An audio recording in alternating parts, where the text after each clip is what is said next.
that's really. I couldn't imagine being like an Olympic athlete and also having more on top of that.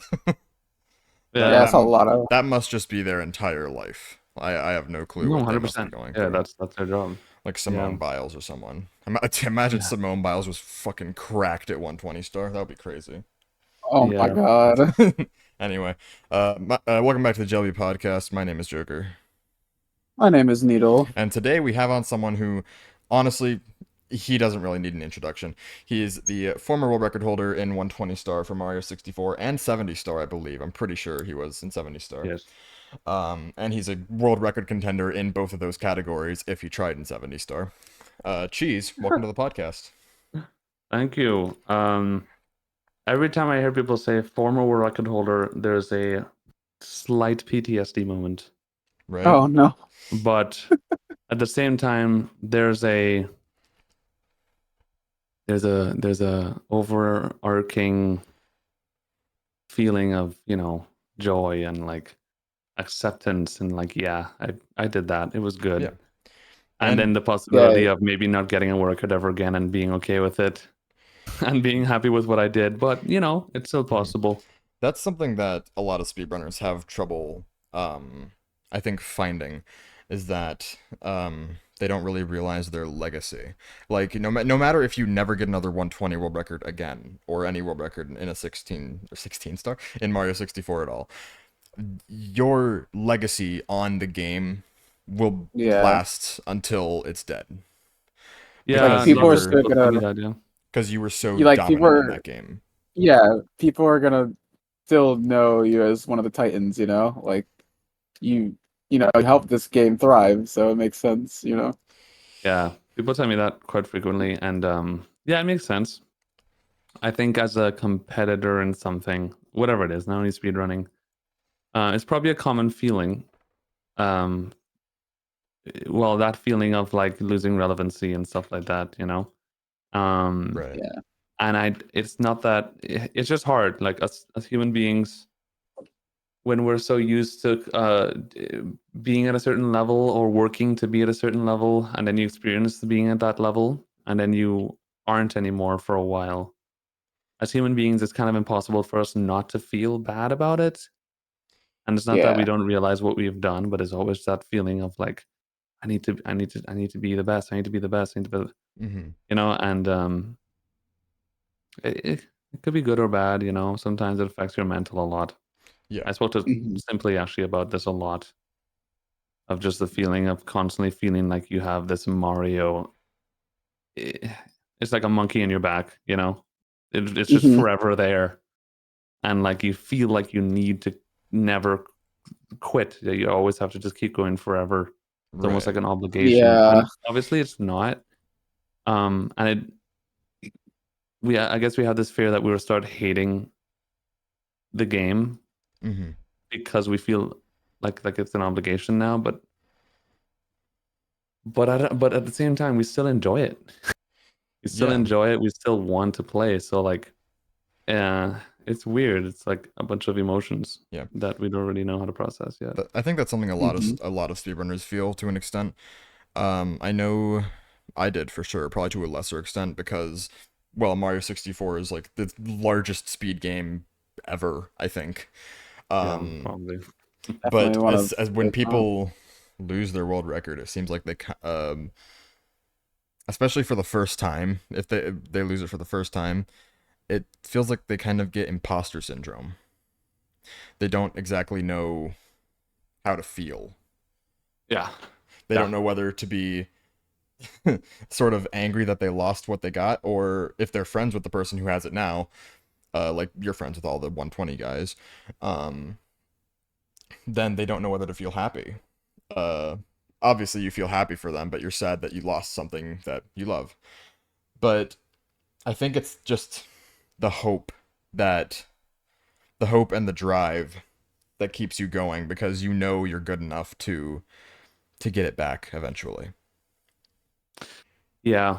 I would never forget the first time I lost the record. And yeah, it was the hardest. Was it to Punke?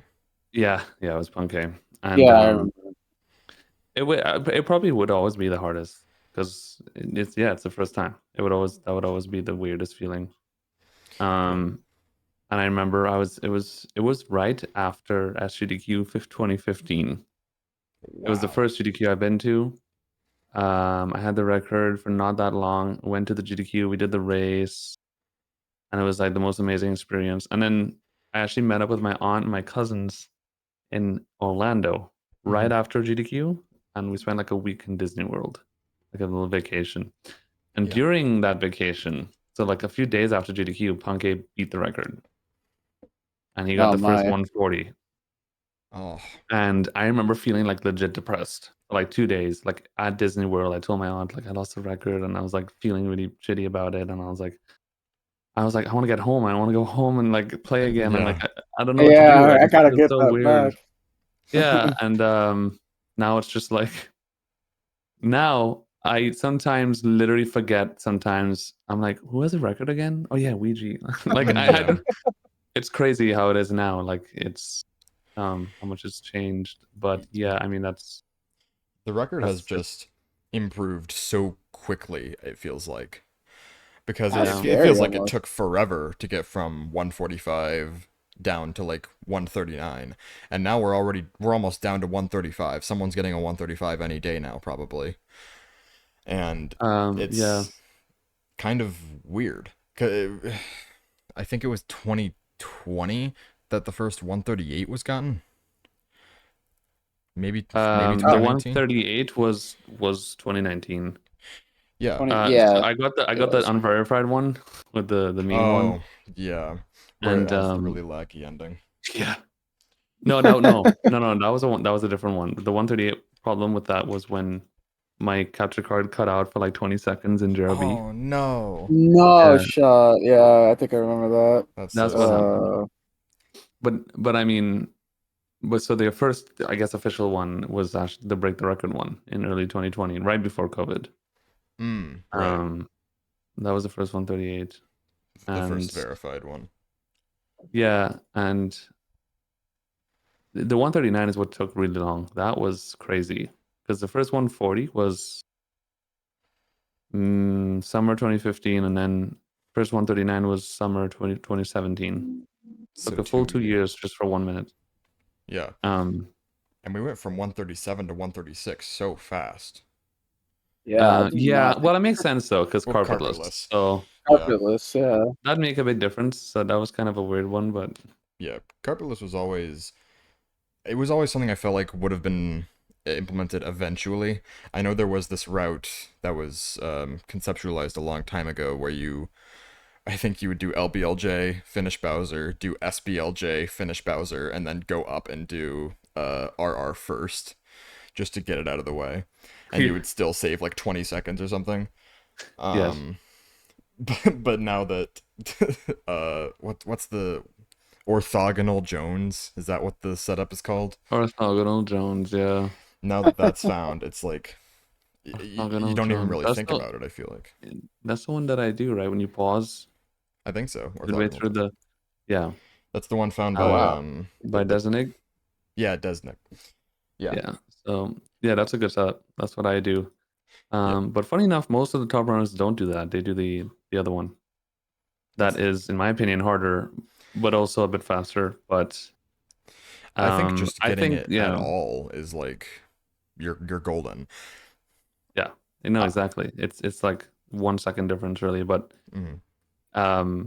no, it's gone to the point where obviously we realized if we did like Dunrim right first, and no, like SBLJ just ruins it. It's too hard.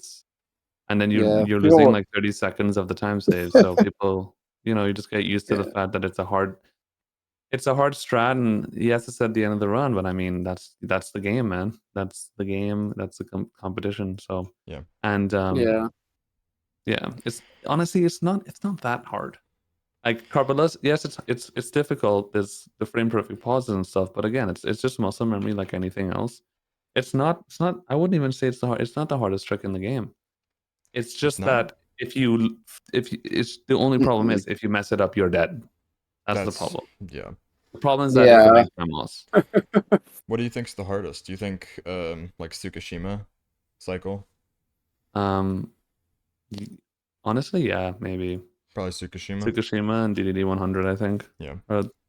Two of like Oh, DDD hundreds, dude. and DDD 100 is like Is DDD it's a 100? weird. Do you think it's harder than HMC 100? Yeah, for sure. HNC 100 is not that hard. Oh, I always It's thought not it that was. bad. I just assumed that the ones where you guys have separate splits, which is generally um, HMC hundreds, Harder. DDD Mm. hundreds, and then now some people have carpetless as a separate split. Yeah. I just assumed those are like the harder stars or the longer ones. I think it's weird because we didn't used to have um, HMC 100 as a split by itself, Mm-hmm. but some people started doing it, and I think people just followed along because they thought it was cool, to be Right. honest. And because it was the first star, they thought, well, I'll just have a split for it. But it's mostly because of how long it is. HMC 100 is just very long, and it has some RNG, so people just got used to making it a split. Right.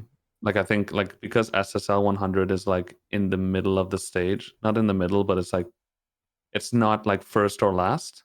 Therefore, it would be weird to have a SSL 100 split. Yeah, that makes Um, sense. so that's why you don't. Otherwise, if SSL 100 was first, they'd probably have a SSL 100 split too. Right. You know, just for fun. You do? Sorry. Oh yeah, I guess you do DDD 100 first because you do it with the ship. I don't know why I suddenly You thought do, you did yeah. it with the poles. I was. Yeah. Stars like Um, SSL hundreds are kind of scary to me, only because like with there's not enough coins in the first area. You have to go in the pyramid. If you don't have enough, you're just kind of screwed.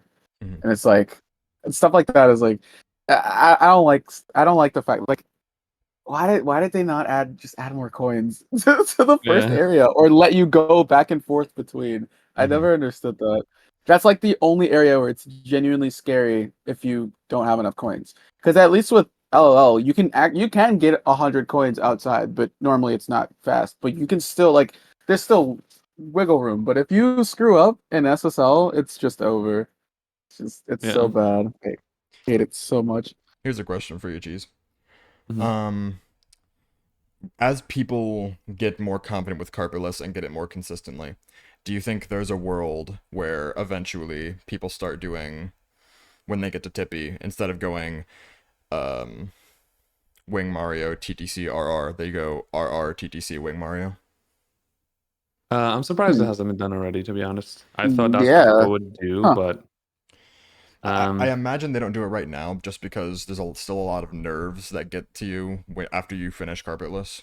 yeah, and also, um, the cloud stage is also not easy.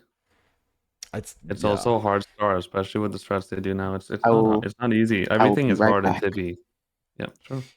Everything is hard in Uh, Tippy. So I guess they kind of just kept it simple and not complicated and changed the route because and honestly I kind of agree with it because my opinion is at the end of the day you have to do all the stars anyway.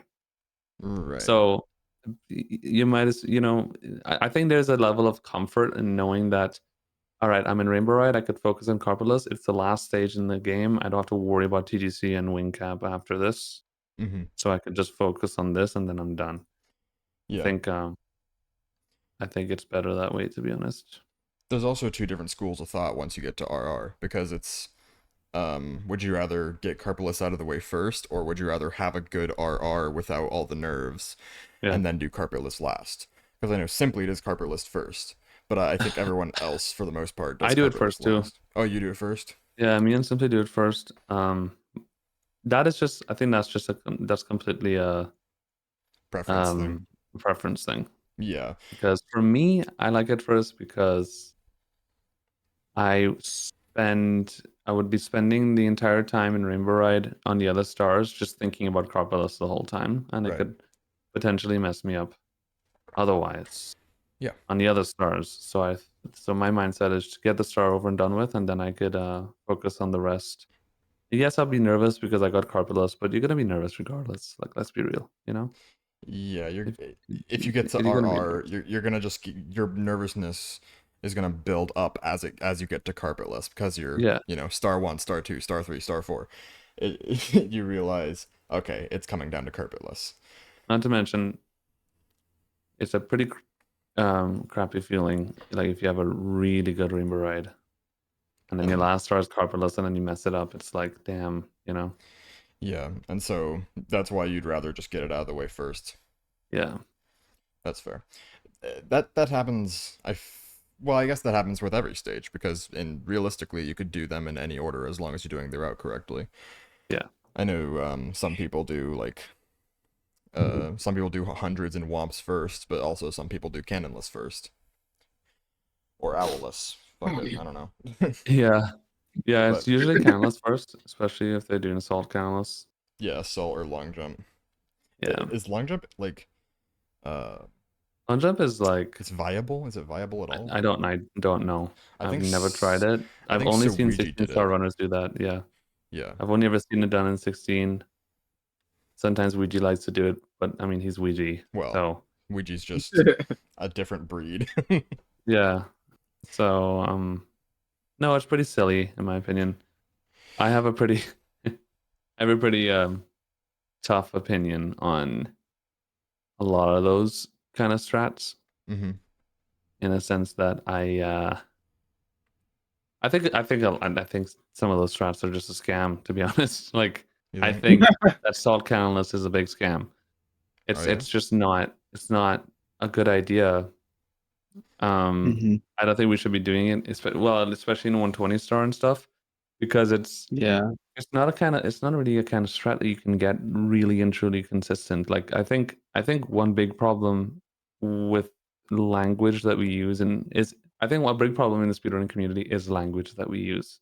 We use Mhm. we use language kind of loosely. Like words like consistent and motivation and all that and burnout and that kind of stuff. We don't really think about Right. what they Mhm. mean. And like Yeah. so, somebody practices a strat like Salt Canless, and they happen to get it 8 out of 10 times in one practice session. And they say, guys, this is a consistent strat. I got it 8 out of 10 times. And they don't consider the fact that, I mean, you just like that you happen to get it 8 out of 10 times that time. Mm-hmm. But if you Right. do it 10 times, 50 times in a row, and get an average of how many times you would get it out, then Right. that would Yeah. be a real indicator of how consistent it is. And if you think about Right. like Salt Canless, it's you're falling off the plank and you're hoping for the best. That's what salt is. Yeah. Like it's not possible to be consistent in that kind of strat. You're trying to Mhm. fall It's like- into a pixel perfect Yeah. like spot off the plank. Like so It's weird it's a silly too. strat. Yeah. I'm really It's convinced weird that. too because Sorry, go ahead. so pretty much okay. So I'm more because I speedrun my 64, but I'm more in the modding scene with 64. So I internally understand the game a lot better than most people, and I know how Cannonless works as a thing because all the game checks is for Mario ledge grabbing on that ledge. But even with Salt, yeah, it's like ridiculous. Like Yeah. you'd think that like if you know the spot, you can get it, but it's Mhm. still kind of wild. Like it's stuff like that. That's the reason why I still go for a sock folder, as silly as it sounds. Yeah. Yeah. Or so like fun. yeah, like because like it's just that kind of like Salt is wild. It's so weird seeing people go for that strat because it's like it does not look consistent at all. So I'm glad that like I'm not the only one who thinks that.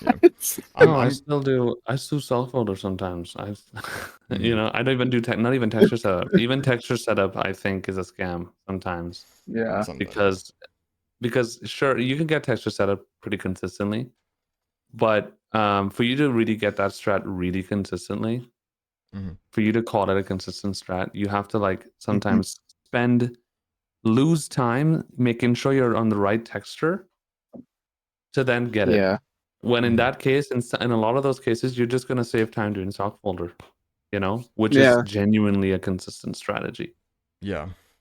Yeah, So it is. yeah, Do you think I don't know why I said do you think there. I did not mean to say that.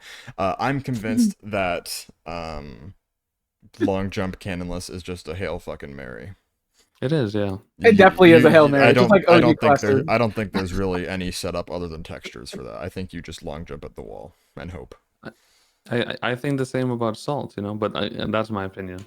Yeah. OG is also a Hail Mary, like 100% a Hail Mary. I will agree. I agree to that. It's hard to think Yeah. that now for like 16-star runs, they are considering doing the task strat, which is the glitchy wall kick up to the ledge. And That'll Yeah, be it's great. crazy. Can't wait until they do that and then quit the game. yeah, every run would just end there, it feels like. Yeah. I remember Super getting like 4 firsties and into like in the other on the other side, Yeah. cannonless. It was crazy. Yeah. So many different ways you can get that star, but Yeah, yeah. Cannonless is just an anomaly. It feels like it can make or break a run. That and Single trip out. Owless. Do you think Owless or Cannonless is more consistent? I guess it depends on the player, but for you. And Alice, 100%. Because Yeah. I think Alice is Alice- actually okay. First of all, what do you mean by consistent when you ask me? If you When you ask me, do I think it's more? Are you asking me what do you think people get more consistently in runs, or do you think like inherently as a strat, which one is more consistent? that's a good question. I I'd Because that's why I I'd- think people mix it up. yeah. I I'd suppose say as a more the strat. latter. I'd say more the latter. Yeah. Yeah. Yeah, Then definitely because that's what I think Owless. that word means. Because in that case, Alice easily, because Alice actually is a setup that works 100% of the time if you were to execute the strategy correctly.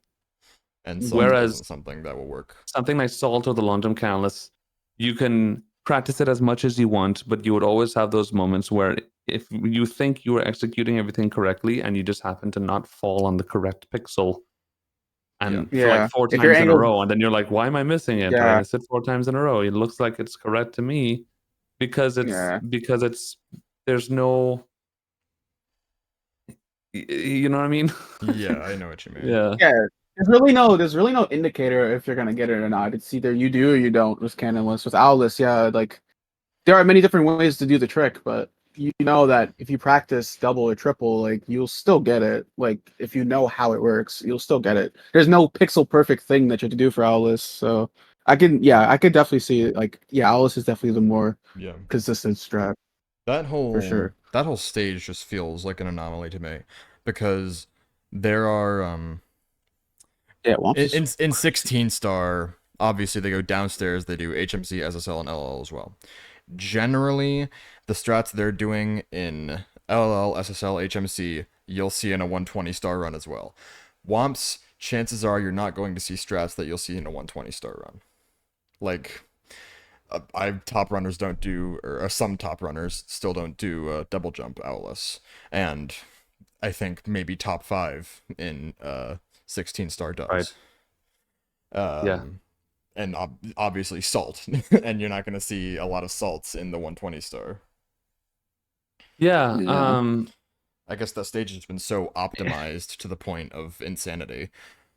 Yeah, and not only that, but like Dark Worlds, LBLJ, like I mean, all the top 16-star runners get LBLJ times that are like a lot for something that's only like a 10-second strat. They get a lot faster times. Like it's kind of crazy. Like you know, like Ouija, even when Ouija's doing 120, he gets every time I open a Ouija stream, he gets getting a 243 Dark World. You know, like my goal is not even That's 243. crazy. Yeah. That's like, insane.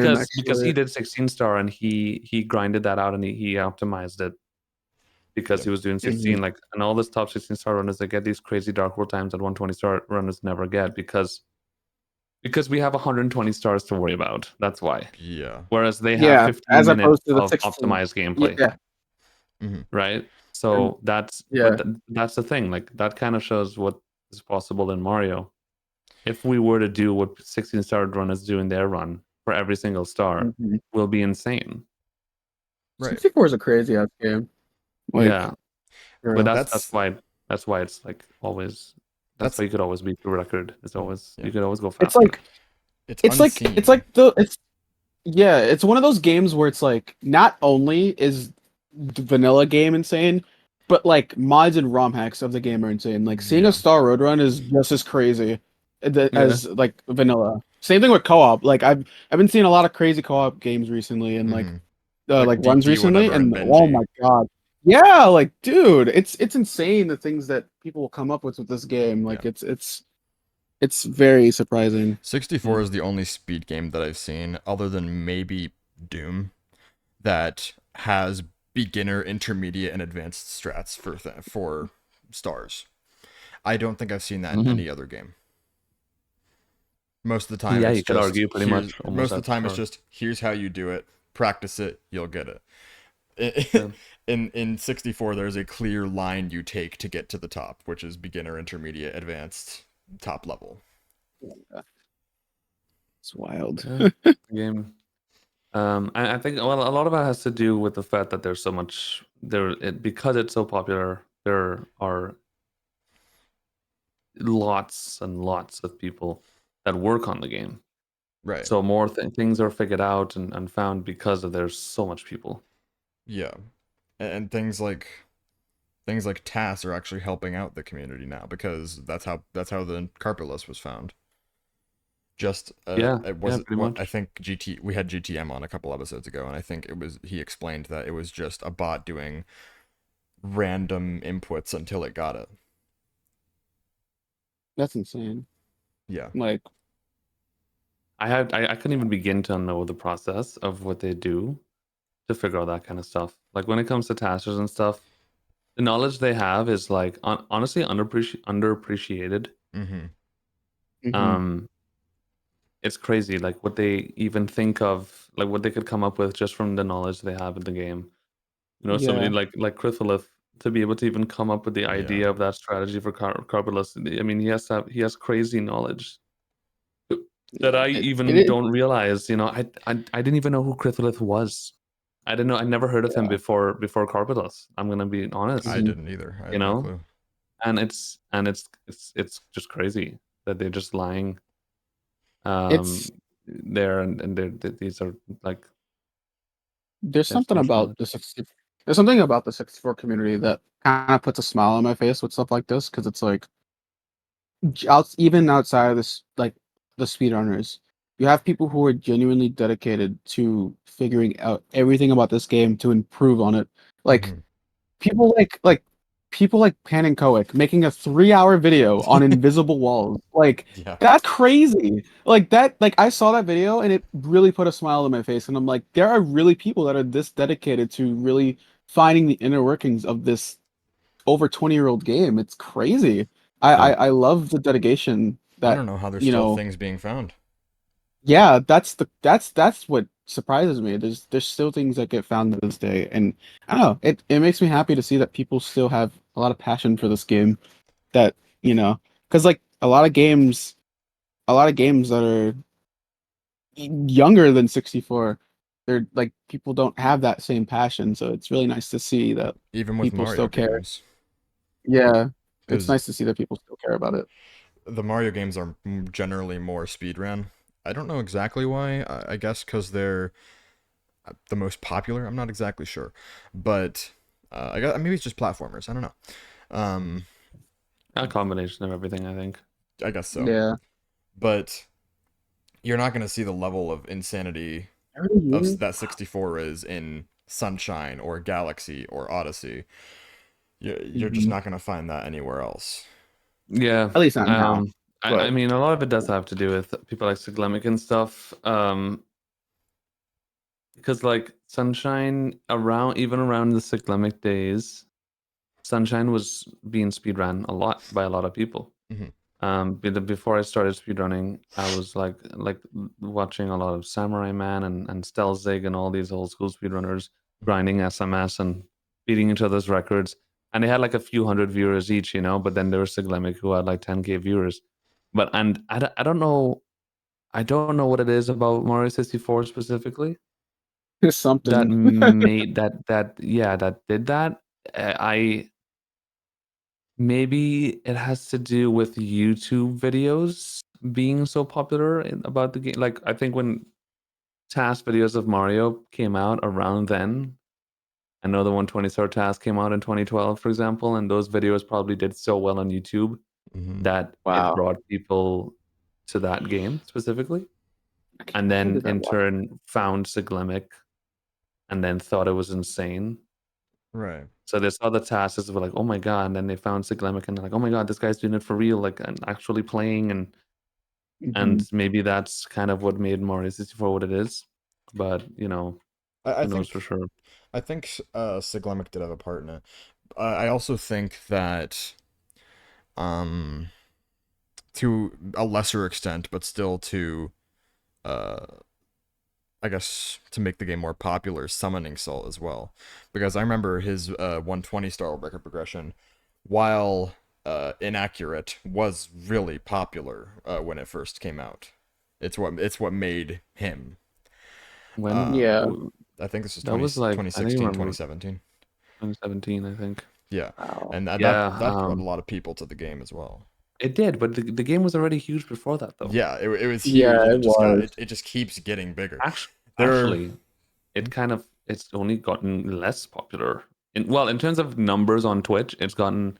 Oh, that's not true. I guess it's been around the same since then. To be honest, on I suppose so. YouTube, it's grown. Like speedrunning in general Mhm. has, but on Twitch, it's Mhm. kind of been the same even since Summoning Salt. That's true. Because before Summoning Salt's videos, like 2014, 2015, Punk used to get like thousands of viewers too. Hmm. So the viewership on Twitch has actually declined since then, which is kind of weird. But the YouTube scene has grown a lot Oh because yeah. of Summoning Salt, and then others have Yeah, followed suit. who make speedrunning based content. Yeah. One thing I did hear you say on your stream at one point was, um, this new wave of speedrunners that are coming in. They don't generally care about skill. Like, You mean the viewers mostly, right? yeah, the viewers. Apologies, Yeah, yeah, the viewers of the of the yeah. speedrunners. They don't generally care about skill, because Mhm. back in 2014, you could have someone like Squeaks, who uh, I don't even think is top 50, but he gets thousands of viewers right now, at Yeah. least. He's a personality. Hmm. Um, I think in 2014 I don't think he would have that audience, because back then people really cared about seeing the skilled gameplay. Um, yeah, he wouldn't. He wouldn't because Twitch was not established as a culture yet to That get makes those sense. for him to get those viewers. Hmm. But I would say that it would have been interesting to see what would happen to somebody like Squeaks back in 2014, because there were no Mario streamers and barely any streamers period on Twitch back then in 2014 that even had a good mic and camera. Right. Far less, like if Jeez. you had a mic Yeah. and camera in 2014, you were insanely cool. Hmm. You were like, there were not lots of streamers at all that had mic and a camera. Like that was so rare. Hmm. 12-year-old me can agree to that, Yeah, dude, honestly. like Siglemic, when he was doing his 2020, 2012 and 2013 grinds, Siglemic had no mic and no cam, dude, and he had 10,000 viewers Yeah. because it was such a novelty still. The idea of being so amazing at a game like Mario 64. Now, Yeah. it's not anymore. It's not even close anymore. There's so many top People players. people have been there and seen that already, and all I the think new it's people coming into yeah. speedrunning have seen all the YouTube content, and it's TikTok culture. We're in TikTok and Twitter culture Yeah. now, Hmm. so Shorts.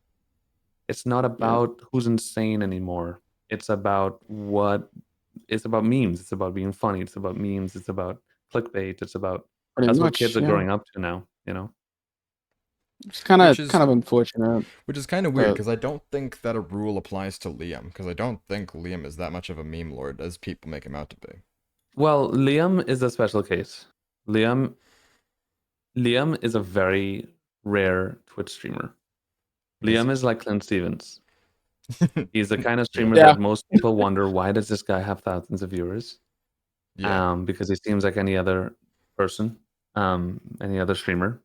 Hmm. But Liam just has, when it comes to streaming, shifting the topic a bit, when it comes to streaming Sure. and streamer personalities, there's a very thin line when it comes to personalities and shticks that streamers have naturally that could make them really popular streamers. And Liam has that shtick about him. Hmm. that niche Mhm. that makes him attractive as a streamer. And Clint had it too. A few other people. Squeaks kind of has it as well, but Squeak is just genuinely a really good streamer and a content creator. Yeah, And that's Mhm. why Squeaks is like Ludwig. They're just very hard workers and very entertaining. yeah, But Liam Yeah. is a weird case. He's kind of like Clint, whereas he's just another streamer, but they have a very certain personality that happens to be very attractive to especially younger audiences and kind of like more degenerate type audiences. mm-hmm. That's why Liam's chat is what it is, because Yeah, it's a weird like meme culture kind of thing that they just love being able to make fun of the streamer, you know. yeah. Yeah. It's a Liam, very self-deprecating kind of atmosphere, but the streamers kind of feed into it, and that's what makes them more yeah, popular.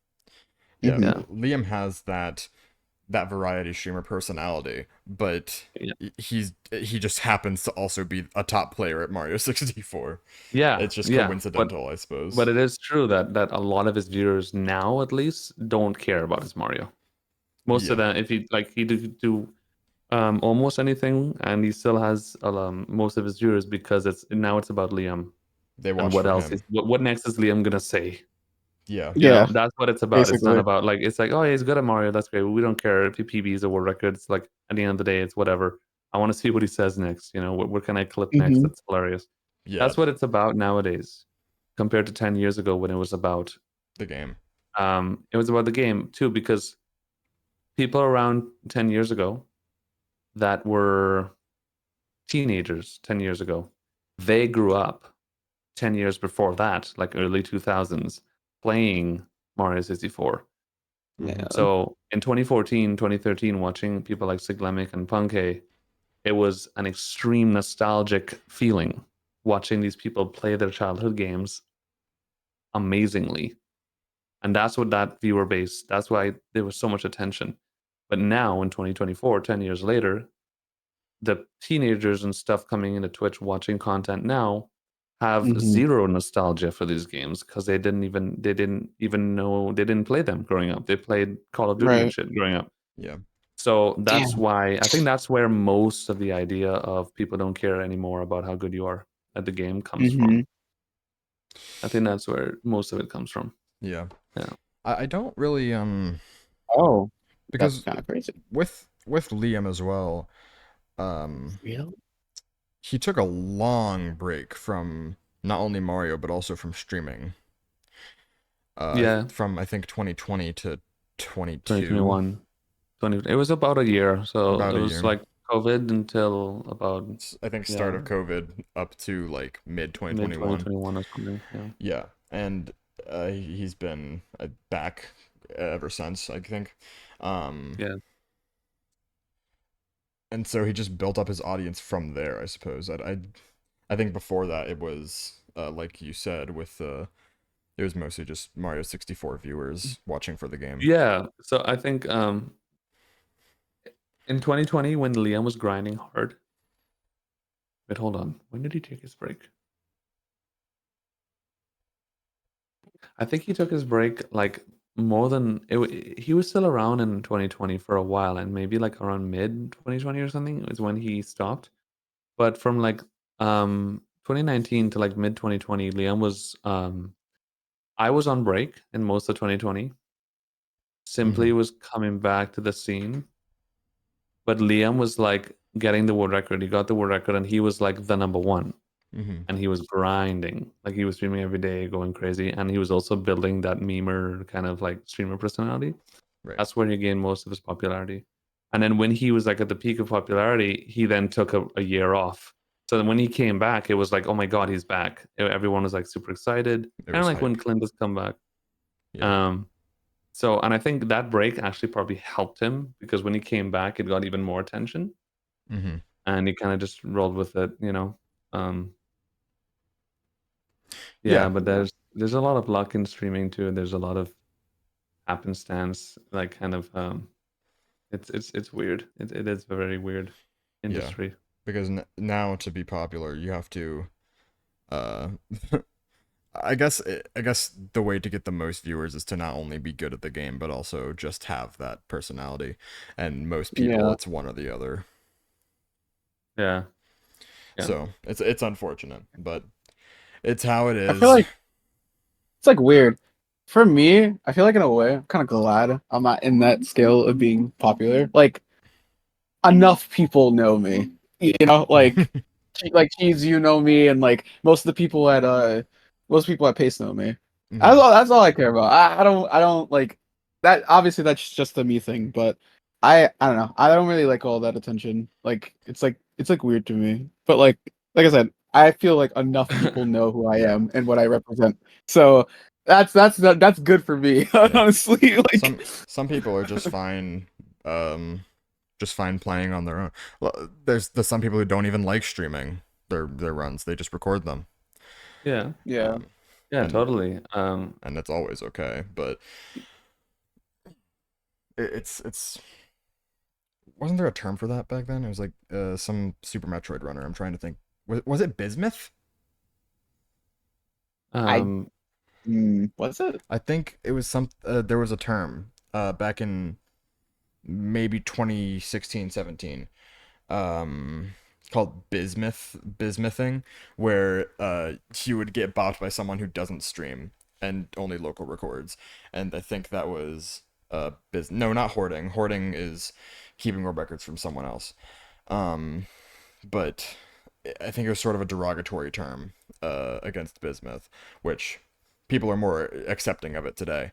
But I think back then people were Yeah. kind of scrutinized for not streaming their runs, and some games required you to stream, Yeah, that's like true. Yeah. like Pokemon. I remember Pokemon Red and Blue required you to. I think they required you to stream, and they also required you to have your last attempt in the recording, if there was a last attempt. Interesting. I don't know. Speedrunning culture has changed a lot since COVID. It feels like hmm Yeah, COVID just definitely for changed a lot just for for sure. every game, not only Mario 64, but it's branched into other things.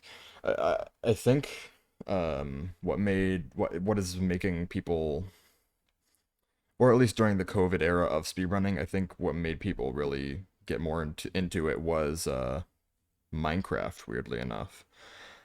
A lot of people Yeah, there started doing Minecraft because of were a lot of people. Yeah, a lot of people started a playing Minecraft. certain So like, YouTuber yeah, um, Yeah.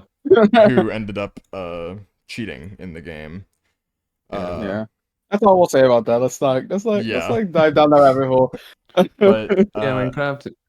And a lot of other big streamers too really got into it. Like literally the biggest, like an XQC and all these people were doing. XQC Yeah. So and and Forza. that helped a lot. The game is like Minecraft is one of the most popular games of all time. So there was just kind of like a moment where people was just like, okay, like the speedrun seems cool and whatever, and they just got into it. Yeah, So I guess I wasn't surprised because I mean it's Minecraft, you know. yeah. Mhm. But apparently it was fun. Apparently so it was really exciting because it was almost like the thrill of the RNG, waiting to see like when is the good RNG gonna happen is like exciting to watch too, you know. Yeah, Like simply speedrun Minecraft, and he said it was like I some of the remember most fun he's that. ever had in speedrunning. Yeah, Even though it was like kind of a cringe game with the RNG, he said it was like it was just very fun. yeah. Yeah, There's, I think the COVID era, there was two games that really dominated, and those were Minecraft and Celeste. And and they were yeah, yeah, opposite spectrums because Minecraft is almost entirely there's some skill involved in Minecraft. You need to know how to do shit, obviously, but it really all depends on your seed. And then the opposite spectrum is Celeste. Celeste has no RNG. yeah. So it's It's an like pure entirely skill-based platforming. game. Yeah, Uh, pure platforming. Yeah, fast paced. yeah, This is awesome. I love Celeste. yeah. Celeste is a game that very near and Subway dear. Dude, I can't believe Subway Surfers was on speedrun.com at all. Yeah, It's not it a was like speed run. dominating for like a couple of weeks. Yeah, it was like a couple months or something like that. It I had remember. 20,000 players at one point. Like What? what? It had 20,000 Crazy. Did you never hear about that, Cheese? I knew it was a thing, but I didn't know it was that much. Yeah, Yeah, at it one was. It was point it like had like dominating. 20, Yeah. I think the peak was 22,000 active players, which active Yeah. players is people submitting within a month. Like, how do you beat that game? I'm assuming it's like highest score, but like that's wild. Like, Yeah, there's certain times to get to certain scores. crazy. The categories are time it takes to get to insert score here. But that game, it's weird because it's constantly like this. You get the same amount of points every second. So at one point, it'll just be a bunch of tied times. So Yeah, I it's don't know. weird.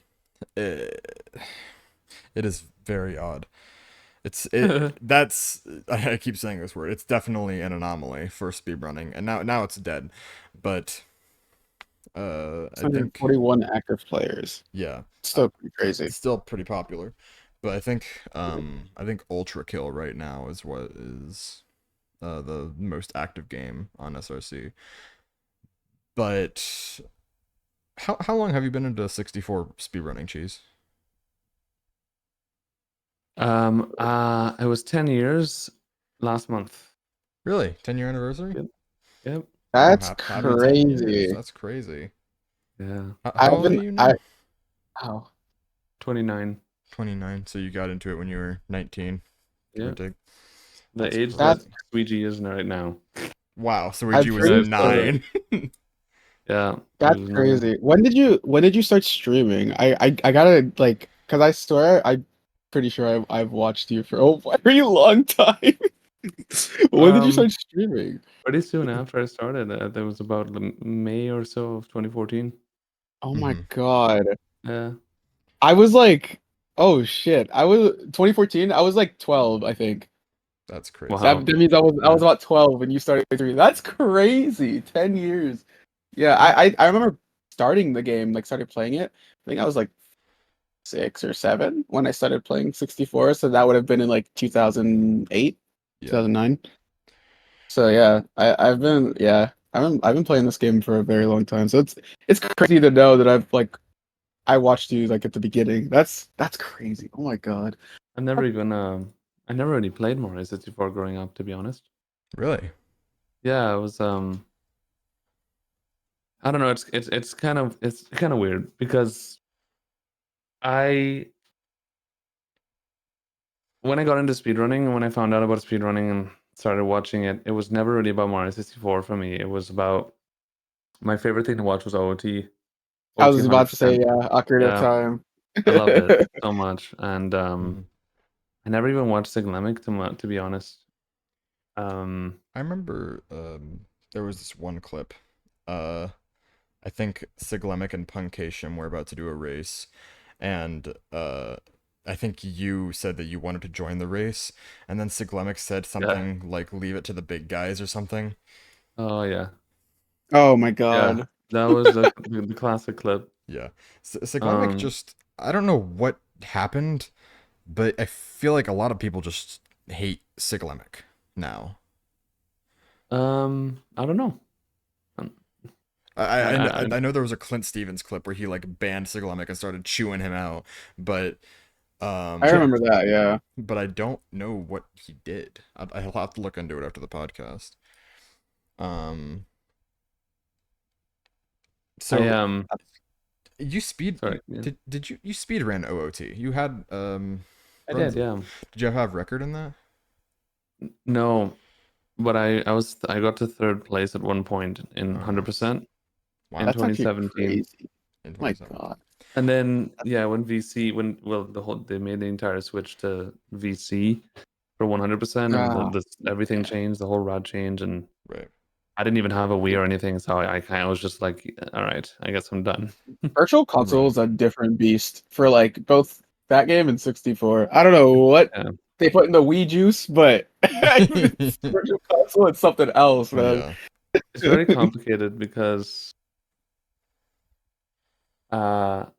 for OOT, making a switch to VC is extremely difficult Mm-hmm. because to be able to speedrun on your Wii, you have to do the whole modding your Wii process. You got to do the whole Oh yeah, setting up the modded Letterbomb. Wii, and it's not easy. I mean, Yeah. a lot of people used to say that, oh, it's very simple, just follow the things, but it's not. Yeah. It's Also very, not very, easy if very you don't difficult. have if you don't have the required external tools to do so, because it's not just there's not like a button you push on your Wii. Like you have to have an SD card and a computer. Like you need to be able to do that stuff and know how that works. Yeah. And then Otherwise, after you're kind of that, screwed. you need to get like an ESS adapter Yeah. and stuff, because like everybody has an ESS adapter, because and you can customize your ESS and stuff and your dead zone, and if everybody Mhm. else is going to do it, why won't you do it? And it's very hard to get one of those. Like only Oh certain yeah, people sell them, and it they're not was really cheap. complicated, Yeah. So I was just kind of like, I guess I'm going to take a break from OT now. Right. Yeah. Is it not split up like Mario 64 is, where it's N64 MUVC? It's a good question. Yeah. I can check real quick. Yes, but I think it's different. I think it's slightly. Actually, I don't know. I don't know. I don't know if it is or not. It didn't used to be. Like last time I checked, when I went 100%, you would just see the PB, and next to it you would see the console, but it wasn't separate. Yeah, I would assume the that only category is VC. SRM or no SRM. Right. I would assume that VC would be like the N64 of OOT, right? At least that's how I feel, because I feel like I've seen so many people run on VC versus N64. The VC of OOT is the N64 of SM64. Yeah, that's what I meant. Yeah. Yeah. That's kind of that's what I'm seeing here. It looks like the fastest N64 time is a 4:15. Oh wait, it's the fastest N64 time is cheese. Lamau. Console record, let's fucking go. Yeah, it's me, because everyone else just started running on VC. I did run on VC for a bit. I did runs for a few months on VC 2018 and 2019, but I just never PB'd. I never beat my N64 PB, and then I stopped again. That's a good question. That's a good question. Yeah, I Roblox was. and speedrunning. How do you tackle certain whether I guess there's no really physical roadblocks in speedrunning unless you break your hand or something, but how do you tackle mental roadblocks in speedrunning, whether it be burnout, or you just feel like you can't perform anymore? Like you can't get past a specific barrier. Like this is a it's a question that I could spend like a long time answering, Well, the reality is I'm still learning how to deal with that. After 10 years, I still struggle to keep calm and to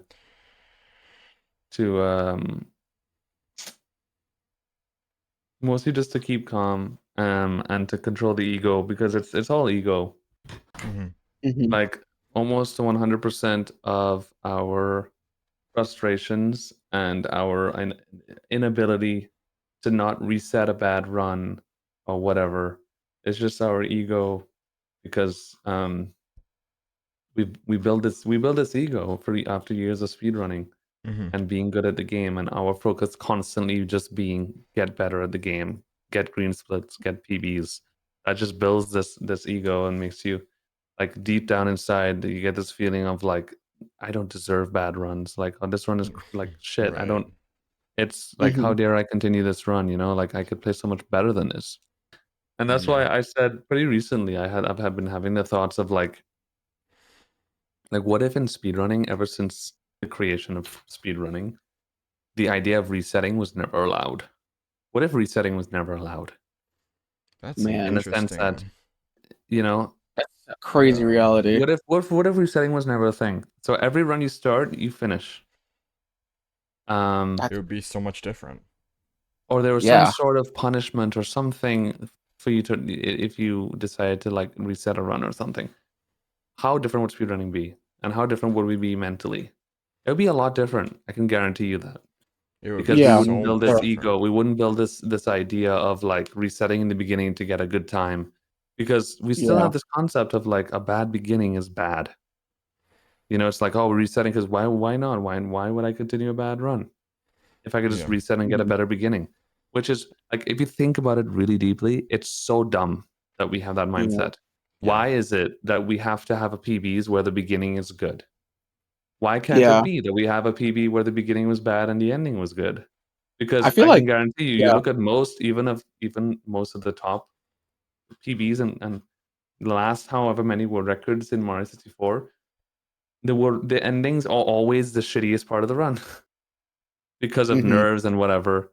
They're almost always the shittiest part of the run is the ending. Tippy, right? Oh, And the TV's beginning is abused. usually always very good or at least pretty good. Yeah. Very rarely are the beginnings like just bad. You know, and I've had very few PBs back when I had like mid 145 and like that kind of stuff, where I got like a PB in a race or something, and there was one PB I remember I lost a minute in warms. I was doing a race, I lost like a whole minute in warms, and I was like, this is so funny. I'm just gonna like it's a race, so I'm just gonna continue. I ended up Keep PBing going. by I ended up PBing Yeah. that run with a minute time lost in the beginning.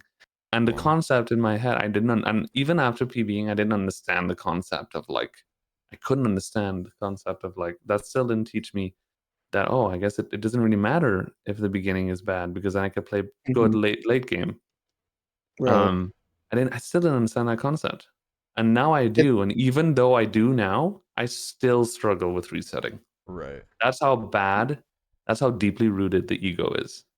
And even it's now, I understand it, and I still can't control it. I still rage and complain yeah. about Dark World and Mhm. missing Countless, and Yeah. looking at my WOMS time, being like, oh, that's cringe. I still can't control myself, and that's It's like that's how bad it is.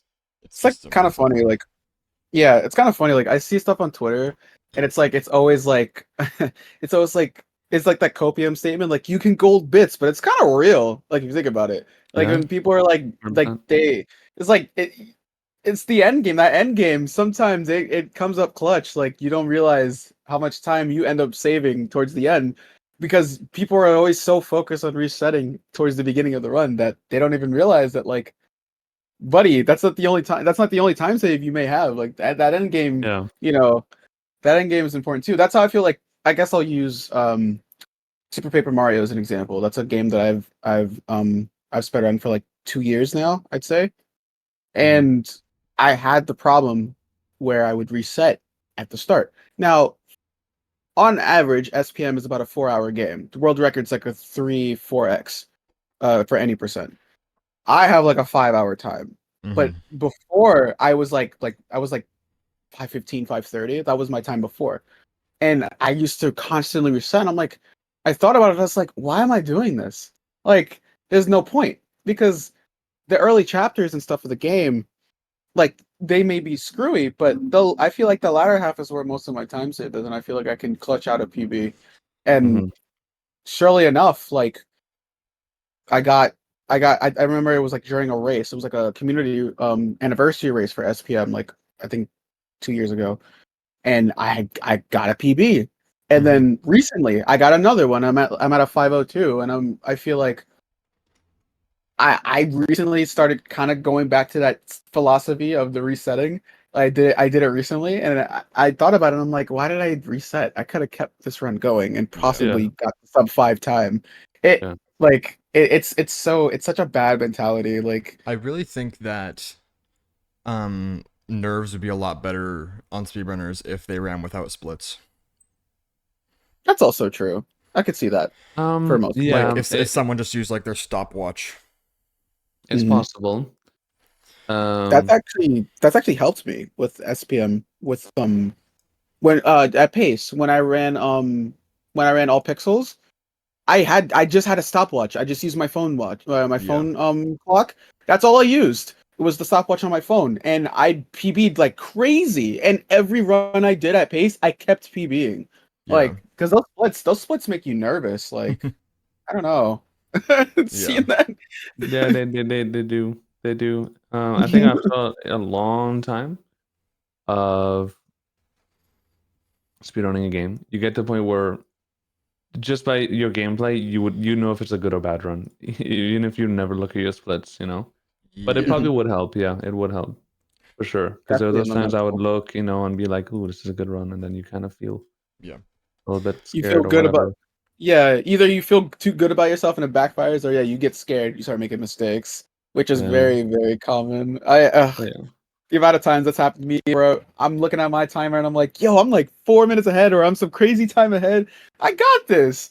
And then I do something. This is that one thing, and it's just over from there. And then you start Yeah. seeing that red, and it's just like, oh man, it's not Not good only on the that, site. but Dude. like then the chat. Oh my god, don't get me started on the PS Pal Oh, culture. Like I Dude, pay like it's bad. It's so that's bad. yeah. Oh yeah. god. Pace pals, they don't get me wrong. I like getting the ping so I can watch the run. I don't type in chat at all. I mainly because I feel like the runner should be just hiding their chat once they get upstairs anyway. There should be there should be like locked in. There should be focusing on that. But also pace pals, they're just, and no offense to any pace pals. Pace pals are fucking annoying. Okay, I didn't expect that. I mean, to say it bluntly, I guess. Yeah. I guess it's kind of those nerves where you're on a good run, you look over at chat, and suddenly there's 1,000 people that Yeah, joined your stream and started watching.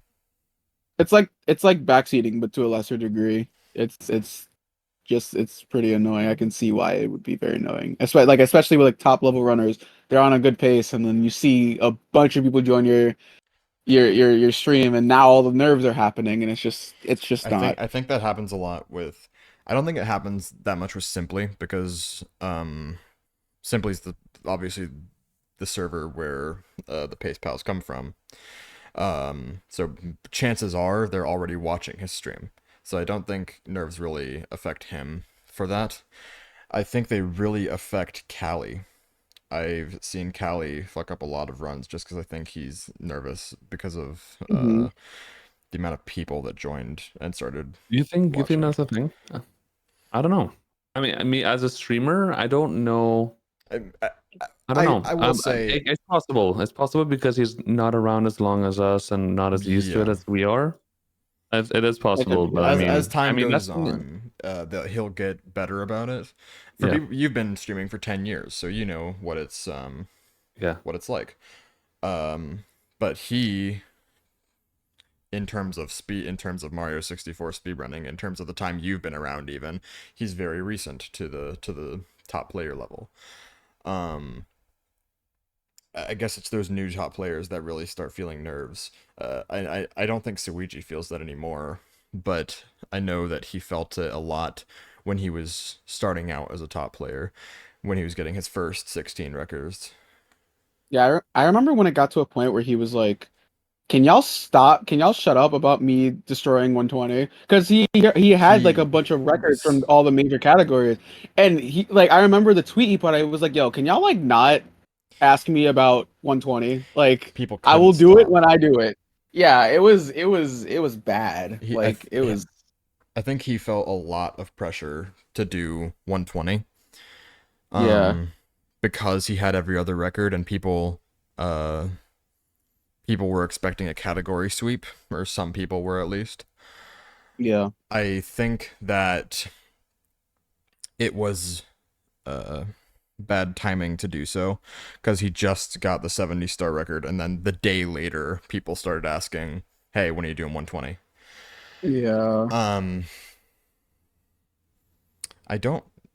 Has there been a person in 64 who has held every world record, but not consecutively, not at the same time? Is that Ouija? Has Ouija held every world record? Has he? He's had 120. He's had 16. Has he had he's 0 had and 1? 70. I don't know if he's had I'm not 0 sure. and 1. I know he's I'm not ran sure them. Yeah, I can't say. Yeah, if someone in the audience can tell us, that'd be wonderful. But I think people like that who are good at every category feel a lot of pressure. Yeah, and of course. I think even outside, like, do you feel I a can lot say of pressure? for sure that Cheese? Suiji felt a lot of pressure. Oh, certain. A lot. He even talked sure. about it for a bit, I think. But I mean, you could tell too, you know, when Suiji decided he was going to try the 120-star stuff, and he was like constantly bombarded. I don't really think he wanted Yeah. to. Questions. He took a No. break and stuff, and he seemed to be very overwhelmed. And I mean, it makes sense, you know. And people just wouldn't shut up about it, you know. Honestly speaking, like they the questions constantly, and I Right. get it, you Yeah. know. I get it. It was a lot of pressure. And it might have affected his motivation for 120 star, but I'm not sure. I guess we'll see. But Yeah. it's, I mean, at the same time though, at the same time, it's a bit complicated because w- it is true that if you want to get into something that is popular and you want to compete and you want to be the best at something that is well known and has a lot of people watching and stuff, and you want to be a streamer and all that stuff, you kind of have to get, there's a part of it where you have to get used to, which is you have to get used to the attention. You need to get used to people Yeah. asking you questions all the time, because people are interested. But I Right. think some people, I guess they don't prepare themselves for that, so that when it happens, they don't know how to deal with it. And that might be 3G's Mhm. case. Mm-hmm. Yeah. I can't say for sure, you know, I don't want to speak for him, but Right. Yeah. and that happened to me. Because I got good very fast. I started in 2014 April, and by April 2015 I got my first world record. It only took 1 year. That's That insane. yeah. So Yeah. it was a fast That's improvement. unheard of today. Yeah, I grew very quickly, and I wasn't ready for it. So in 2015 I had lots of problems with my chat. I was complaining a lot on my chat. People make fun of me, and like I had haters quite a bit in 2015. And back then people were much more ruthless than Twitch. So there was quite a while when I was like struggling. I was like, do I want to keep streaming? Like I was like raging on my chat and complaining at them and stuff. And I just didn't think about it. I didn't think about like, oh, I'm gonna get more popular. I have to deal with this. All I Yeah. thought was get good at Mario, play Mario, you know. So, um, but so I guess what I have to say is, you know, I wish there was a way to like let these players know, like, hey, um this comes with attention, and that attention can be very tough. Yeah. Mhm. You know, because I hope that players don't get demotivated because of being unable to like deal with chat and attention and stuff. Yeah. For sure. Um, so yeah, it's not easy. Um, No.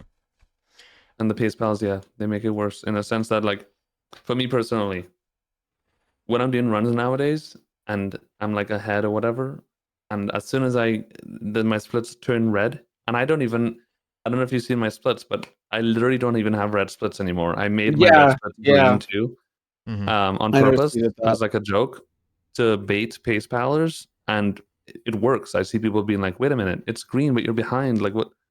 I do it on purpose as a joke, and Yeah. also to, like, you know, because oh shit, I forgot I was supposed to call my grandma today. Oops. Hold on, wait a second. I'm gonna let her know that I'll call her soon. Sure. Um, Yes. But I yeah, I know what you're. sorry. So there have been times where I'm ahead. I mess up a star or whatever. I have a bad stage, and now I'm plus 5 seconds. You know, and it could be any amount. It could be plus 1 second, plus 30 seconds. All the chat reacts the same regardless. It's like, oh, Sag runs over, blah blah blah. Yeah. I could be plus five hate when seconds, people and I do have to be that. like, dude, chat, it's 5 seconds. Like, chill the fuck out. So annoying. Everything is fine.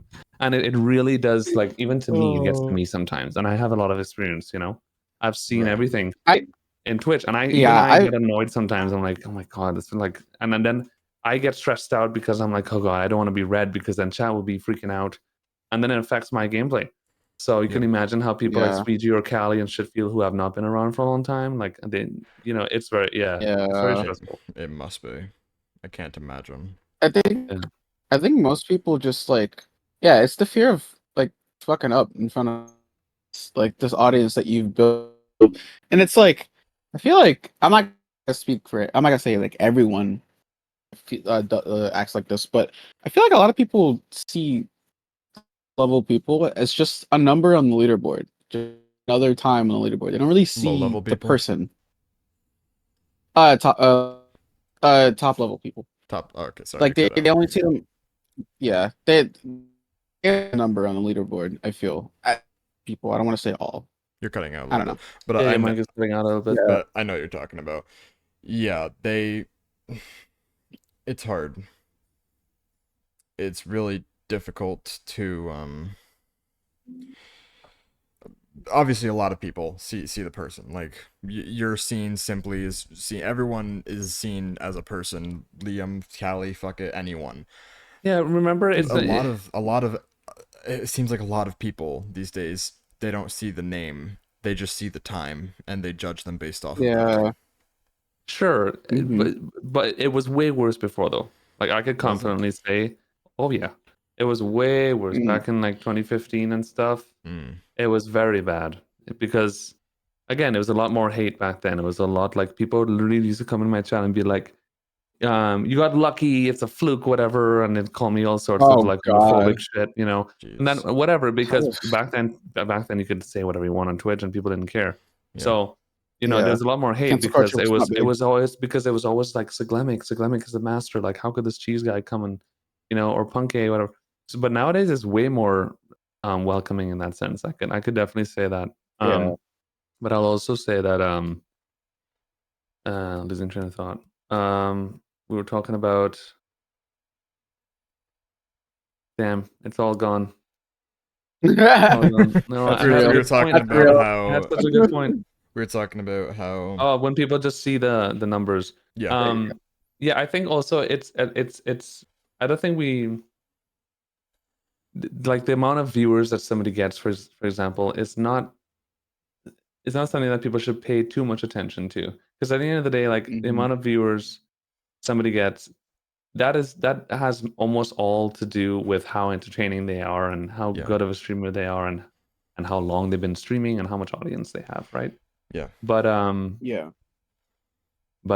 I think you as if you're a top player in Mario 64, for example, if you are willing to put yourself out there and put your personality out there and to be interactive and to get people to know who you are, you'll be surprised at how much people actually care.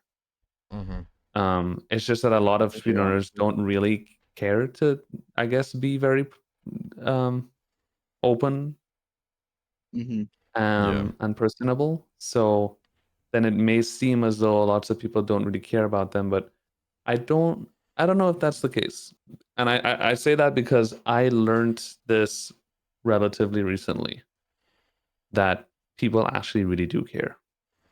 Mm-hmm. In the sense that last year, the beginning of 2023, I took like 3 months off of streaming. I was going through a lot of crap, and I was like, I need a ton time off. Right. And I started feeling, I was questioning what I wanted to do. I was even like, there was even one day I was like really depressed. I was talking to my mom, and I was like, I don't know what to do. I don't know if should I keep streaming? Should I find something else to do? Because I felt like people didn't care that much. I felt like I was losing the it factor of Mario, and people I felt like people didn't care. Were losing interest in me Mm-hmm. and Yeah. my speedrunning arc. Especially with people like Liam and stuff coming in, and you Yeah. know. And then around now, like May, June of last year, I decided, you know, let's try hard. Let's maybe do one more run, one more like attempt to get world record back, one more grind, and put in the effort, you know. And I Mm-hmm. started streaming again, and I remember July was a pretty good month in streaming. Yeah. I was like, just the streams were fun. I was enjoying the streams, and people were interactive. And I was like, huh, you know, people are, even old viewers are coming back. They're enjoying it. And then I had the idea Yeah. for the subathon, and Mm. I was like, should I do a subathon? And I was terrified, and I almost didn't do it. And then I thought it was Yeah. going to Those be are scary. terrible. Yeah, I was like, Yeah. I don't know if I should do this. Like, it's going to end in like 2 days. Like, I don't think people care that much, like about me. And then my subathon ended up lasting 44 days. You know, it's like Yeah. it was insane. I Yeah, I still remember can't that. It believe was, that. yeah. And It was then crazy. after the subathon, my Discord, for example, has grown in activity by like literally about 1,000%. Wow. Now it's like That's every day people are sending messages, and there's just a community. There's a community of these people. Some of them are yeah. watching the podcast right now. Um, Yeah, um, and appreciate I it, have so much guys. of these loyal people that like, I mean, they're in my Discord. They're talking about, and they're making friends with each other within the Discord, talking about all these real life things, and genuinely caring about each other and caring about me. And I realized people care, dude. People actually, they really care. But why do they care more? Why do they seem to care more now than before? Because I decided to put in the time and effort Yeah, to open myself up to them, and to Yeah. put more time and effort into my stream and interact more with them. So I learned that's not the case. That people actually do care, but you have to show that you care, or show else, the effort. Mm-hmm. yeah, Yeah, or else that they would just see. If you don't put in the effort, and not only the effort in the game, but effort in to getting to know your viewers, then they would see you as just a number. Yeah. yeah, But if you put in the effort, emotionally and physically, they would then put in the effort to you emotionally, physically, like literally. Right. And that's how streaming works, really. I love seeing streamers interact with their chats. Like, and it doesn't necessarily have to be the same way. I've seen so many creative ways. Like, for example, I guess I'll use Simple Flips as an example with the competitions, the hack competitions. The fact that he incorporates his chat, he lets them vote. You know, it's not just a him vote or a Sorry, who are we vote talking between him about? and his crew. Simple flips. Uh, yeah, I was talking Oh, about so there's, him and his yeah, hacking competitions. yeah, Yeah, like the fact he lets his chat decide, you know, yeah, like he's very interactive with the chat, and I think it's really cool. Like I love seeing streamers do that where totally, they interact with their chat. It's great. It shows that they care about their chat and their chat cares about them. It's a yeah, beautiful community, basically. Yeah. It's that's pretty much going back to what we were saying earlier about how it's the personality now that people care about watching, and being personable with your chat is part of that. That's why people like, well, I guess like Squeaks and Liam are so big now. They're very personable with their chat. Yeah. yeah, yeah, Not personal. That would make listenable, personable. That would yeah, make parasocial relationships if they were personal with their chat. But yeah. one thing I did want to ask. I know at the start of the podcast you said you got a little PTSD whenever you hear former world record holder. Do you feel a lot of pressure to get it back? Um, no, No? hold on. Yes, I don't know. You're not exactly sure. Yes, no, It's a very I loaded don't feel pressure question. to get it back, but I feel pressure to get close to it. I see. If that makes sense. Mhm. I feel pressure to stay relevant in a sense that, but not only for like my stream, but for myself. Like I don't like the feeling of not being at least comparable to the best anymore. Mm-hmm. Um, but I don't think I care that much if I had the actual world record itself. But like if I feel pressure to keep getting PBs and keep improving. That's what I feel pressure about. Yeah. But I don't feel pressure for the actual world record. And maybe it's because I've had the world record many, many times already. Mm-hmm. Mhm. But it's just staying. It's more so just staying in that improvement stage, like being like, oh, Jesus, he's still getting better. He's still PBing. He's still Yeah. a competitor, and that's I guess I guess that's the only thing I care about. If Yeah. I get a world record, and it's a plus. Yeah. There was one thing I saw a few months ago, which was it was your first PB in 120 star that wasn't a world record in like 7 years or something. Yeah. Um, I assumed that, like, if that happened to me, that would be a massive hit to my ego. Um, I guess how did that feel for you? Um. did it feel any different from just getting a world record? It did, yeah. It felt trying to remember what it felt like. It felt really good because it felt really good in the sense that I genuinely thought that it was possible I was never going to PB again. Right. But then It's the Carpulus came out and I improvement. was like, okay, so saves a minute. So like, I mean, I Yeah. could definitely PB again. But it still kind of took a little while. But when I got it, I was like, okay, the fear of like, I might not PB ever again is done. And that felt very good. But it definitely felt different than a world record. Obviously, I didn't have that like insane pop off feeling Right. of like, holy shit, that was insane, and rip my shirt, blah blah blah. Yeah. You know, it just felt like, damn, this is thank God, like this is awesome. Yeah, it's like It that feels good closure. again to be there Yeah, again.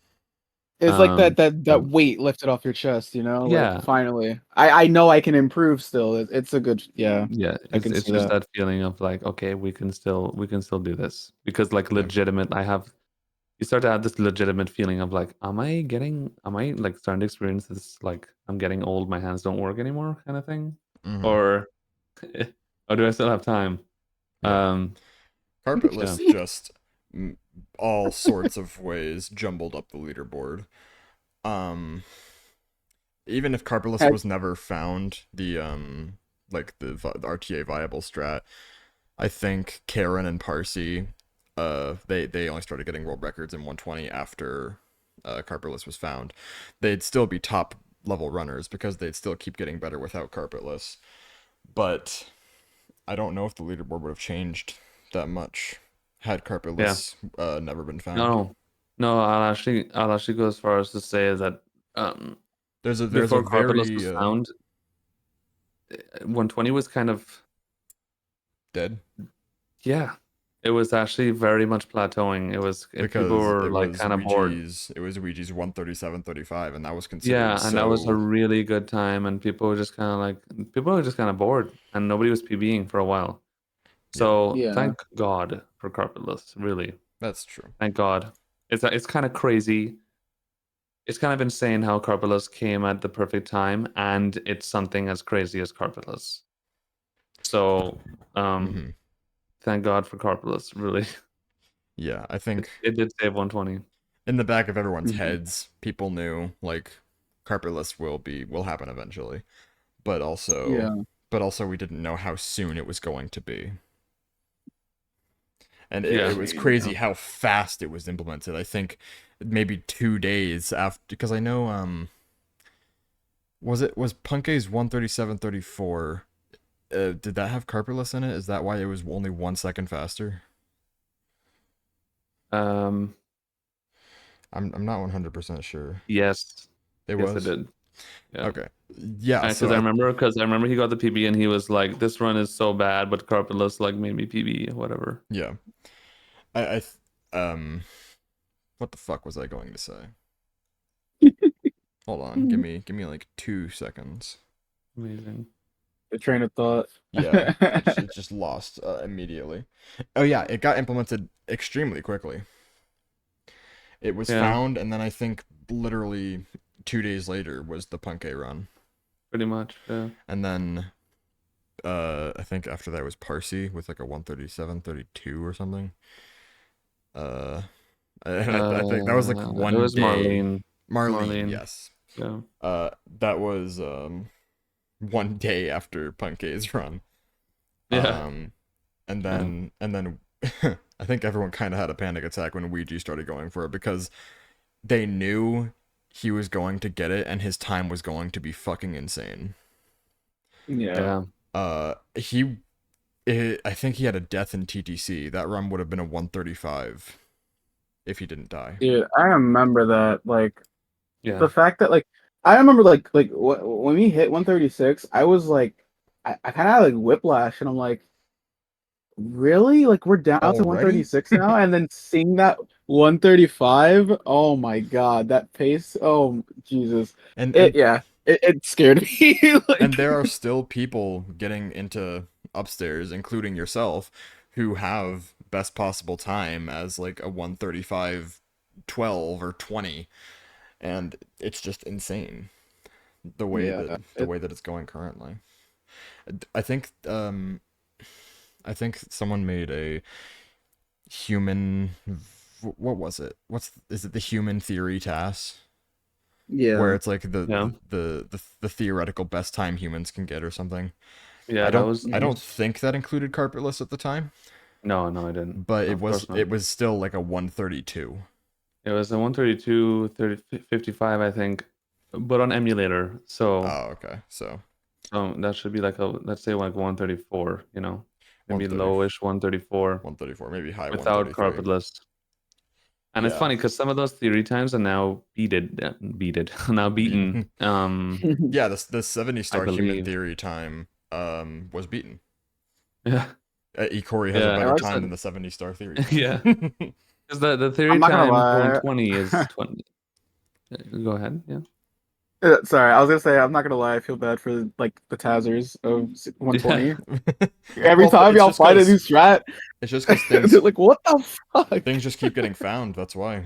That's why. Yeah, and That's- like I like to imagine they're like working on the Taz, and then someone's like, "Yeah, we found this new strat for carpetless," and it's just like, "Are you kidding?" Like Yeah. they gotta start again. It's It must 120. be awful. That's why we haven't. That's why we haven't gotten a Taz. We haven't gotten a full Taz. It's like Yeah. what? I What was the think last time we um, got one? for 120, it was Yeah, was it 2012? I might be wrong on 2012. Yeah. yeah, 2012. That's insane. Very old. That's wild. Oh my It's still god. insane. And they're still working on it, but they just keep Yeah. finding shit. Yeah. And the theory task is 7 years old. Yeah. They came out 2017, I think. So like if they did a new one, it would be a lot different. The Mhm. unfortunate thing is just like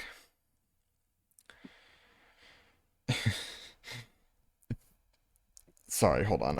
Did you lose the Yeah, I train of lost it thought again. God damn it. Oh no. Hold on. I got this. Fuck. Mhm. Lock in, bro. Yes, okay, I remember. So they keep getting really far into the 120 tasks, right? Unfortunately, they keep finding like 1 or 2 frame improvements like 15 minutes into the run. And so they're 50 minutes in, they have to go back to 15 minutes, and then they have to resync everything because the seed is now different for all the coins. Oh Jesus. That's what's that's what's taking so long for the 120 star time. Okay. Tasks. I think. I want to. I I want to know the remember. location of the dude. I who thought remember that putting RNG on coins was a good idea. That's what I'm Just saying. saying. Our friend Sunk, who is somewhat into the tasking community, he joined a call at one point, and he was like, they have to restart 120 star tasks, and I was like, why? Yeah, I remember that He day. said he Oh was my he god. was like, they were on Wet Dry World. They found a 1 frame improvement entering the castle for the first time.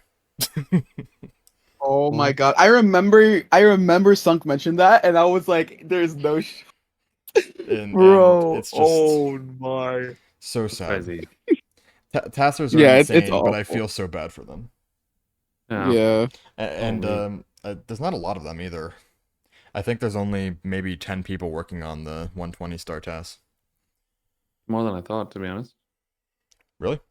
I That's don't remember crazy. how many people worked on the 112 years ago. I think it was around 10, maybe 7. I know MK Dasher was one of them. MK Dasher and Sonic Packer, they're like the main 2. Yeah. I don't know if they're still working on it, but obviously more people join the community. It's Yeah. just unfortunate for them. I feel kind of bad. Anyhow, that is almost all the time we have. But Cheese, I have 2 questions for you. Yes. Firstly, 2. do you Let's have go. an Apple or an Android phone? Oh, I forgot about this question. Oh, I have an Android. Fuck me! Okay. God damn Let's it! go! No! Let's go. Okay, so We forgot. Can I Okay, explain the so context? we forgot to ask Shay last Yeah. week. He had an Android. It is now 6-6. Let's go. It's now 6 to 6. We're do you mean? yeah. So we're- Oh. we've been asking everyone, all the guests, which type of phone they have, and been putting it on the list. And every time it's always we've been tied for like the longest time. It's so funny. Oh, that's funny. It was 6-4 until today because I forgot to ask Shay last podcast. So I DM'd him. I was like, "Do you have an Android or Apple?" He said Android phone. So it's 6-5. I was like, "Okay, Jesus probably has an Apple. Fine, whatever." So No, and that's the Let's thing. Like, go. like Apple's in Europe. Here in Europe, it's much less. It's much more tilted common. towards Android. Mm, It's Yeah. more, yeah. Okay. Whereas in North America, it's very Apple centered. yeah. Here, it's a lot more Android. So Yeah. Well, I've always been Android. Needle, you're lucky. Let's We're go. back to tied. God Let's damn go, it. dude. Do not underestimate the Android. Wow, bro. All I'm right. with you. And then for my last question, Cheese. What's next for Cheese 05? Oh, Cheese 05. What a great Or just name. Cheese, whatever the name was. I don't know. What's next for Bro. the volleyball guy? What's next for me? Let's see. Subathon 2.0? Yeah, that's happening 100%. Really? There will be a subathon, and Let's go. yeah, of course. I mean, it was so much fun, and people are asking for it, which is really nice. You know, it's people keep asking like, when is the next subathon, and that just motivates me to do another one. You know, so probably around the same time, like August, sometime in August, we'll definitely have Cheeseathon too. Hell yeah. I'm And then apart from that, well, I mean, I'm kind of just living day to day, you know. Once I'm feeling the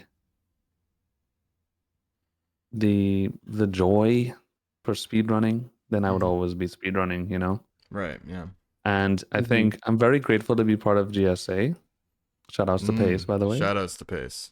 Shout outs to Pace in 10 days. Let's go. Yeah, more or less 10 days, 12 days. Give or take. So sad.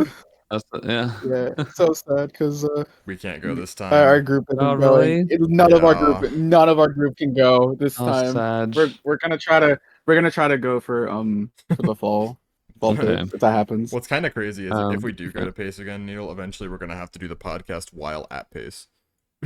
I'm down. That sounds great. That would be so What? crazy. That could be fun, yeah. Yeah, that would be just set up a camera, go to one of the tables in the practice room. Yeah, 100%. Yeah. Yeah, it's great being part of GSA. Because I mean, we started GSA in 2018, and it was a lot of people. It was a lot of us. It was like 9 of us in the beginning, you know. Yeah. And now it's just me and Milo now. Really? But like I've always had this thing of like, no, I don't want to leave. I want to keep. I want to stay at GSA because I just always had this idea, this dream of this live event, of these. It was for me. It was always a live event. It was always like competitive speedrunning and live event. It's just such a cool idea, and there were many times where we were like, I don't know if this is working, boys. Like, I don't think we can sustain this or whatever. And then COVID made things really difficult. It destroyed our plans for Pace, but then we were able to bring it back, and now we have Pace, and it's you guys people are loving it, and you know, it's beautiful. It's beautiful. I'm really glad to still be around. Yeah. And once GSA is around too, and we're doing things with speedrunning and stuff, there's always a reason for me to keep being part of speedrunning, you know, apart from just actually speedrunning. Yeah. So like, you know, even if that day comes where I'm like, all right, boys, I'm throwing in the towel, I'm good with Mario, I would always still be part of Mario. Yeah. I would always be working in the community, doing these events, and you know, so like, and Mario will always be part of you. Yeah, exactly. True. Mario loves you very much. I don't really worry about that, you know. So in a way, Mario is inside all of us. Yes, bro. In every way you can imagine. I don't know. GSA in every way. What were we gonna say, Neil? I don't know. GSA has done a lot for not just me, but I think so many people. Yeah. Like, Pace, I don't know. When we first like, went, it really blew my expectations out of the water. Same, to be honest. I never really went to. I There never was really, many I times never where I really was like, went I to don't like know. a. Yeah, I knew it wasn't I'm going to like be as crazy as like a GDQ because GDQ has so kind of many glad. people going to it. But I'm glad Chase. I'm glad Pace is a more Yeah, low key event. yeah. I don't know if it's possible I'm for pace to be as big as, let's say, GDQ or whatever, but it's not impossible at it's all. For sure. yeah, it's like I don't know. Yeah. Like I think around the time Pace started, I was in a pretty bad spot like mentally. So I think like meeting, like oh Everyone. sorry, hold on. Yeah, meeting my group just kind of like Yeah. I don't know. So yeah. It definitely did a lot for me. We have everything to thank Cheese for you. Thank you, That's very Cheese. sweet. You Thank you are for those kind words. you are the goat. I heard goat cheese is back in stock. So anything you want to plug before we head off? Um. Uh. Hi. Hi. Twitch.tv/cheese. All that matters. Let's go. True. But anything else that I'm plugging, honestly, Pace, dude. Come out of Pace, Yeah. everybody. Go to Pace. You're gonna have Come to fun. Pace. But yeah. Yeah. Thanks Also, everyone for thank you listening. everyone. Everyone from Cheese is Discord. Thank you for listening. I'm glad you guys stayed and listened. I Yeah. think it was really nice because this. I think right now this would be. I think we peaked at like 15, 16 people. So Yeah. We hope that's to really see good. we hope I'm to see glad you you all guys. again. We plan to have a lot more Yeah. runners like Cheese on. So we'd love to. And also anyone listening on YouTube, I don't think a lot of people know. In the description, there is a Discord link where you can join, and we ping every time we're doing a podcast. You can join the Stage VC and listen to it, usually 5 or so days before the podcast actually releases on YouTube. So, you can, it's free. Why not? PodChamp. PodChamp. More like PodChamp. Ha! Hi. Wow. Good one. Anyhow, thanks for listening to the JLB Podcast. I'm Joker. He's Needle. Thanks so much.